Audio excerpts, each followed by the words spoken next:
Stanley Kubrick is widely regarded as one of the greatest filmmakers who ever lived. 2001, Space Odyssey, Clockwork Orange, Full Metal Jacket, The Shining. His work is studied all over the world, and pretty much every major director working today will cite him as one of their most important influences. But he was also, by virtually every account, a fucking nightmare to work with. Kubrick was famous for demanding dozens, sometimes over 100 takes of a single scene. Not because he had a clear vision of what he wanted and needed to get it right, but by his own admission, he often didn't know what he wanted.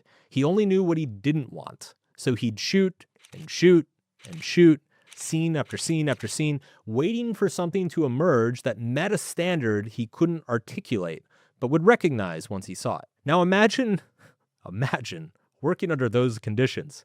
Imagine shooting this YouTube video 100 times. How fucking awful would our lives be? It would suck. Yes. Imagine working under these conditions. Apparently when they were shooting Eyes Wide Shut, Tom Cruise got a stomach ulcer from the stress of working with Kubrick. But even worse was Shelley Duvall during The Shining. Kubrick put Duvall through what can only be described as psychological warfare, and I put warfare there just because abuse might get me sued. She did 127 takes of the baseball bat scene. 127. Kubrick instructed the entire crew not to show Duvall any sympathy while they were shooting.